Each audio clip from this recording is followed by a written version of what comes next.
Well, in an independent polling commissioned by Family First New Zealand and carried out by Courier Market Research, as I said, that's David Farrer's organisation, very, very professional. 1,000 respondents were asked a question, and the question was, as I said to you before, an MP has proposed a law that will define a woman as an adult human biological female and a man as an adult human biological male, okay, regardless of gender identity. Would you support or oppose this proposed law? Well, you've seen very little coverage of that in the mainstream media and almost zilch, essentially because, well, maybe the conclusions are wrong or it just runs against the mainstream media narrative. Well, the liberal left that control our mainstream media don't like facts. Who knows? Joining us to talk about this, former MP and Family First spokesperson today, well, essentially we've made him such, Simon O'Connor, and he joins us now. Simon, welcome to the show. What role do you have in this, mate? Are you involved in Family First or are you just involved in the issue? So I contract into Family First, so I work with them. I have a number of clients, actually. I have my own little consultancy, but one of my big people I help and support and part of is Family First. So yeah, I help them with their strategic direction and media, and when they want a fresh face other than Bob, here I am. Now, I'm assuming that you are the former Member of Parliament for the National Party for Tamaki? I am. In fact, I'm still up there in that lovely sort of Mission Bay area. Okay. And in actual fact, ironically, we've got Brooke Van Belden on after you, who I think supplanted you at the last election. Do you get on with her? She did. Well, not really. It didn't have much to do with her. I mean, our philosophies are very different. Never forget, she's the minister that introduced the birth certificates, which falsify your sex. You can identify however you want. So on this particular issue, we're miles apart. Okay. You were always regarded as a conservative, I think, within the National Party caucus, and a strongly Christian conservative. Nothing's wrong with that. But I'm just saying, do you perceive within the current National Caucus, Simon, if you like, a move towards liberalism in this particular area? Look, I think there is. So, proudly part of the National Party, proudly conservative. I think it's a great philosophical tradition that actually Michael's can step aside from sort of a Christian viewpoint, although I'm proudly and happily Christian too. Look, long and short, I think that tension that always existed, or creativity even, between National's liberal and conservative wing is breaking down, and there isn't that strong conservative voice anymore, which I think is unfortunate. It was very conservative, though, wasn't it? And led to some cleavage with the social liberals, but they would seem to be in the ascendancy in the National Caucus at the moment. Anyhow, that's not what we're talking about today. This Courier research poll, commissioned by Family First, I mean, first of all, please explain, why did you commission this poll? It's one of the topics we're quite interested in. So, I mean, if people know Family First, we touch on all aspects of, well, family. So that's quite broad. So obviously fatherhood, motherhood, and so forth. But underneath a lot of this at the moment is this push around gender identity, to say that biological reality is supplanted by belief. And so we thought, right, let's put in a poll. We're interested to see what people are thinking. And parallel to this is that New Zealand First has put forward a members' bill to say we need to clearly define in the law what a man is and what a woman is, to stop some of the absurdities, or, wanted to be more generous, the confusions which are entering into New Zealand society and what we see, Michael, around the world. Yeah, that's, I presume, a private members' bill, so it's in the biscuit tin at the moment. Is that right, Simon? It is, yeah. It's waiting for the luck of the draw. It's a bit like that bill that went in yesterday from National around, is it the social media for under 16-year-olds? Again, it's in the biscuit tin, which is always ironic, Michael. You know yourself as a former MP, when government MPs have to put their bills into the ballot, it means the government doesn't fully support it. That's correct. I agree with you. Although there was the Prime Minister yesterday behind Catherine Wedd as she announced that particular proposed ban. We'll be talking to her later on today as well. Listen, that's good. I'm interested in the results, and we'll get to the results in a second. But I've searched other media. I'm struggling to find anything. I found it on Scoop, the media release I think you put out. New Zealand, Family Family It does First get New Zealand put confusing, out. but Family First put out, that's right. Yeah, that's right. Family First New Zealand First. It doesn't matter. But you put out. That's the only place I've read it. Why do you suspect that the media didn't cover this, given that they've covered most other polls on this particular issue?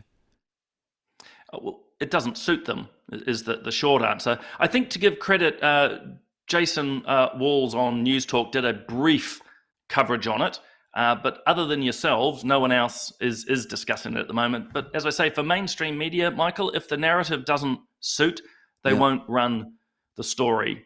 It's really sort of a modern censorship if you really wanted to push the barrow out. New Zealanders need to understand they're not getting both sides of the story. They're often getting a biased side. But really importantly, and sorry to belabor the point, but the media, the mainstream media, will not report a whole series of news of interest to New Zealanders. And so in some ways, they're just facilitating an ignorance, which is again why groups like the platform are so important. Absolutely. I mean, but it's just the concept of free speech has just evaporated from our mainstream media in particular.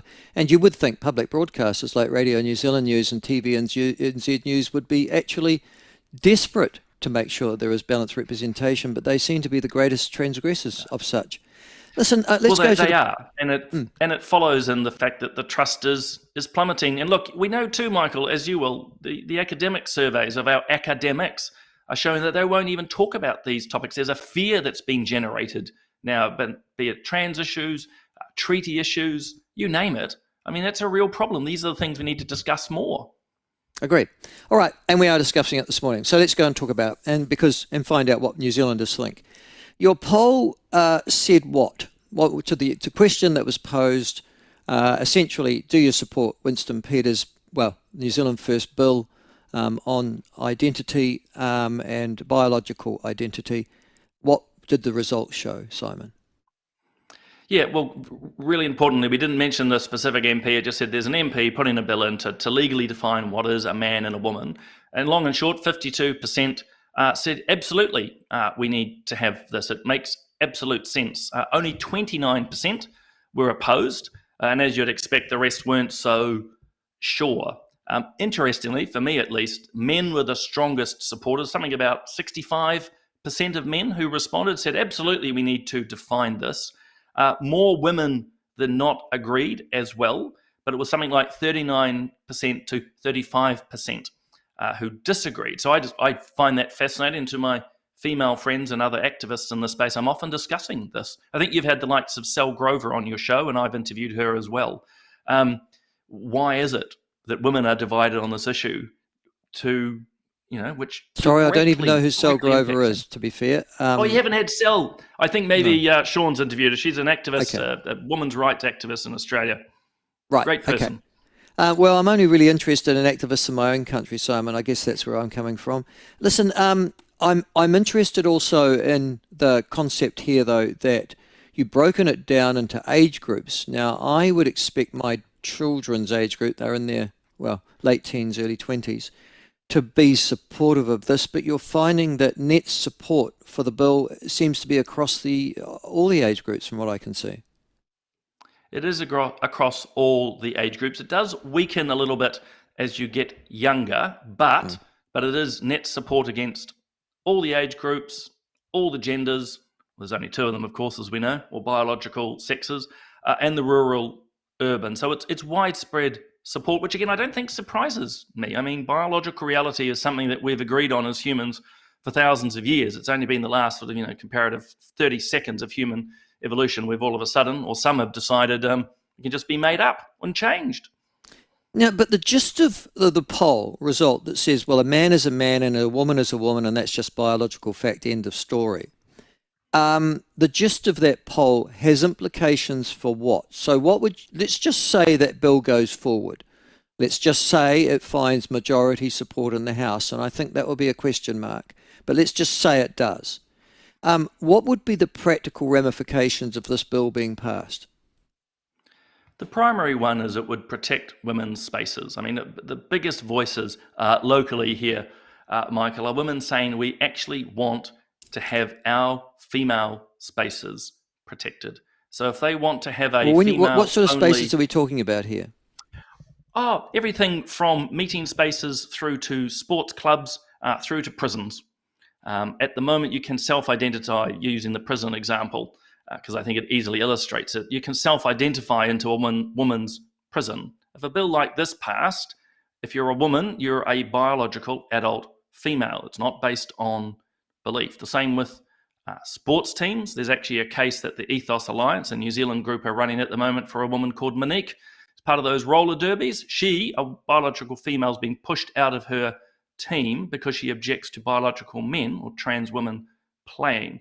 These are the real world implications, and that's what the bill will help address. Well, they're not normal people, roller derby people, in my view, but they never Let's have not been. get too controversial, No, no, Michael. no, it's not controversial, Simon. They're just nonsense. It's just a stupid sport. End of story. Listen, and I've never met a sane person who involves themselves in roller derby at all, but I do know it's a very physical sport. Are you suggesting at the moment that there are men playing that sport? Is that what you're saying to me? Well, I'm not suggesting that they are men or biological men, trans women, however one wants to label it, are playing in Mm. the roller derby. And a number of women have expressed their concerns. And one of them, her name's Monique, has gone public. And, you know, she's the one being punished. This is the terrible irony in all of this. As these men force their way into women's sport, it's the women who get ostracized from their sports. It's just wrong on so many levels. I mean, the UK Supreme Court came out with its ruling, which I think has provided fire in the belly of activists such as yourself, Simon, but throughout the Western world. And certainly one would anticipate encouraged this private members bill to be brought forward by New Zealand First. Um, do you think that's the end of it, though? I mean, is that so authoritative that you expect that the moral suasion of that judgment will eventually sweep through the West?